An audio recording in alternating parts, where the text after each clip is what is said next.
ये आज 3.5 साल हो गए रजीम चेंज ऑपरेशन को, 3.5 साल से भी ज़्यादा हो गए।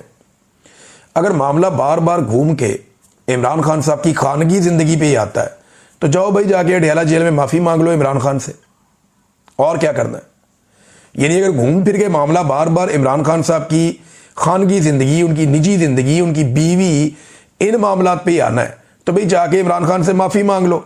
आपको इस लेवल की घटिया लड़ाई लड़ना जेब ही नहीं देता, ये होना ही नहीं चाहिए, इसकी कोई गुंजाइश नहीं होनी चाहिए। पाकिस्तान तहरीक इंसाफ दूसरी जानिब खैबर पख्तूनख्वा में एक पूरा माहौल बना रही है एहतजाज का। आहिस्ता आहिस्ता वो मोमेंटम गेन कर रहे हैं, आहिस्ता आहिस्ता मोमेंटम गेन कर रहे हैं।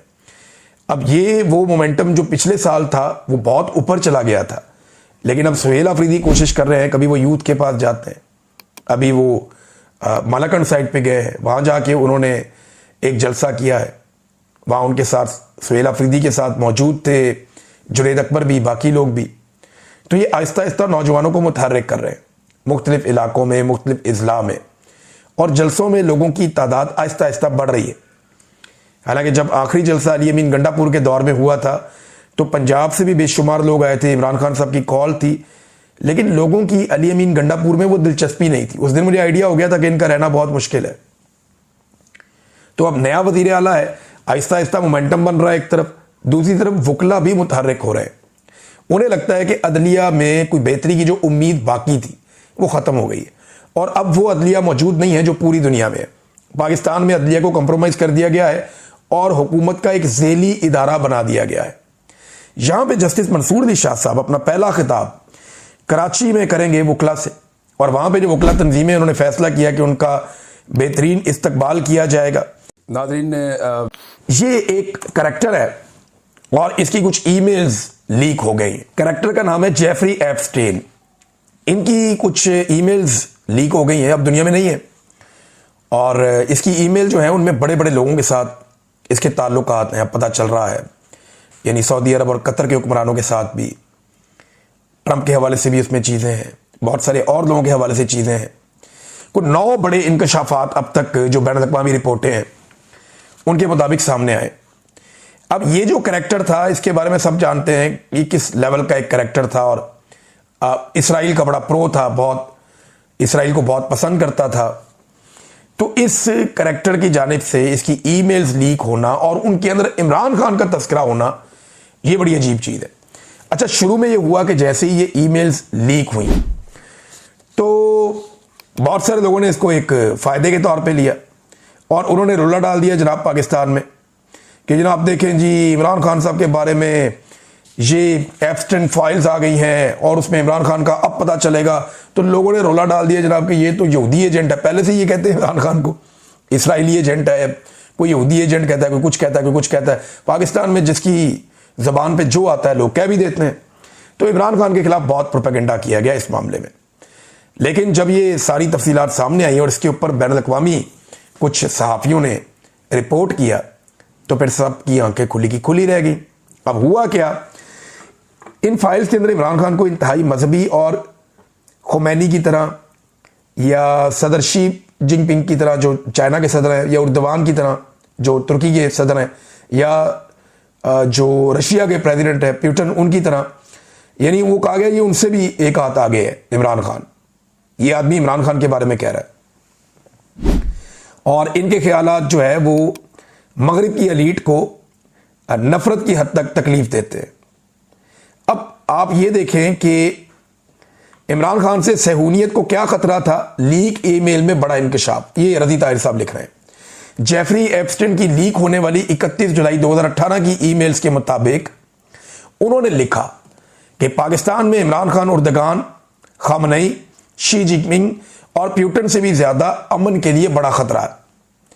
एप्स्टेन ने इमरान खान के वजीर आजम बनने को वाकई बुरी खबर भी करार दिया था। और ये भी मैं आपको बता देता हूं कि जेफरी एप्स्टेन जो है, इनके बारे में ये क्लेम किया जाता है कि ये मोसाद की ईमा पर दुनिया भर के सियासतदानों के साथ इनका वो मामला चलता रहता था। ये इस किस्म की चीज़ जो है वो भी रिपोर्ट हुई है। तो आप अंदाज़ा करें कि इमरान खान साहब की हुकूमत कैसे गिरी और क्यों गिरी, और वो कौन लोग थे जो इमरान खान साहब को पहले दिन से ही नापसंद करते थे। अब काफ़ी चीज़ें क्लियर होती जा रही। देखें, जनरल बाजवा को क्या चाहिए था? एक्सटेंशन। जनरल बाजवा को एक्सटेंशन मिली नहीं। इमरान खान साहब ने दूसरी मरतबा पहले दे दी थी, दूसरी मरतबा इमरान खान साहब ने कहा जी मैं नहीं देता, तो बाजवा साहब ने कहा जी मैं नून लीग से ले लूंगा। उन्होंने उधर डील मारी, उन सबको इकट्ठा कर दिया और आलमी सपोर्ट उन्होंने ले ली इमरान खान साहब के खिलाफ लॉबिंग करवा के। अब इमरान खान साहब जो हैं वो लग गए दीवार के साथ, फिर उनकी हुकूमत गिरा दी गई। तब से लेकर अब तक पाकिस्तान चल नहीं पा रहा। अभी दोबारा पेट्रोलियम मसनूआत की कीमतों में 6 रुपए का इजाफा कर दिया। ये पाकिस्तानियों को एक के बाद एक इस तरह का तोहफा दिया जाता है। नाज़रीन, सबसे पहले तो आप ये देखें कि बयानिया बनाया कैसे जाता है। एक बयानिया बनाया गया पाकिस्तान में और बार बार बनाया गया। पाकिस्तान की मीडिया ने उसके बारे में बार बार बात की कि जनाब कोई ISI के अफसरान थे, उन्होंने, और आसिम मुनीर का नाम लिया जाता है, कि इन्होंने इमरान खान साहब को ले जाकर फाइलें दिखाई कि जनाब बुशरा बीबी करप्शन कर रही है। तो इमरान खान साहब ने उस पर तवज्जो नहीं दी। अच्छा, एक बयानिया ये है कि ISI के अफसरान ने इमरान खान को मुबैना तौर पर यह दावा किया जा रहा है कि फाइलें दिखाई और इमरान खान साहब ने कोई एक्शन नहीं लिया। अब दूसरा दावा, ये जो आर्टिकल छपवा दिया गया, इसके अंदर यह किया जा रहा है कि बुशरा बीबी ISI के लिए काम करती थी और वहां से मालूमात लेकर इमरान खान साहब के ऊपर जो है वो मामला करती थी और उनको गुमराह करती थी या उनके फैसलों के ऊपर असरअंदाज होती थी। अच्छा, एक तरफ कह रहे हैं कि जनाब एजेंसियों ने बुशरा बीबी की करप्शन पकड़ के इमरान खान को दी, दूसरी तरफ कह रहे हैं कि नहीं जी नहीं, बुशरा बीबी एजेंसियों के लिए काम करती थी और वो इमरान खान को इंफॉर्मेशन देती थी। अंदाजा करें आप, इनको बयानिया भी नहीं बनाना आता। भाई अगर एक बयानिया बनाना है, दूसरे का बेड़ा गर्क हो जाता है, दूसरा बनाना है, पहले का बेड़ा गर्क हो जाता है। तो सोच समझ के काम करना चाहिए। जब बहुत बुरे हालात हो जाते हैं ना, बेड़ा ही गर्क हो जाता है, तो तब फिर बयानिए भी इसी तरह के बनते हैं, 2 नंबर किस्म के, फ्रॉड किस्म के बयानिए। अब ये एक आसिम मुनीर साहब ने एक स्टेटमेंट दिया था माजी में। ये उनका स्टेटमेंट है जनवरी 2024 का उनका स्टेटमेंट है। 25 जनवरी को उन्होंने स्टेटमेंट दिया 2024 को, इलेक्शन से पहले। उन्होंने कहा था $5 लाख देकर द इकोनॉमिस्ट या गार्डियन, इन दोनों समेत किसी भी बैन अल-अक़वामी जरीदे में कॉलम छपवाया जा सकता है। तो आसिम मुनीर साहब को इस बात का पता था, या वो ये जानते हैं या वो ये मानते हैं कि पैसा दो और बड़े बड़े बैन अल-अक़वामी अखबारात के अंदर कॉलम छपवा दो, ये आर्टिकल छपवा दो। अब इसमें जो है वो नजम सेठी साहब ने एक इंकशाफ किया।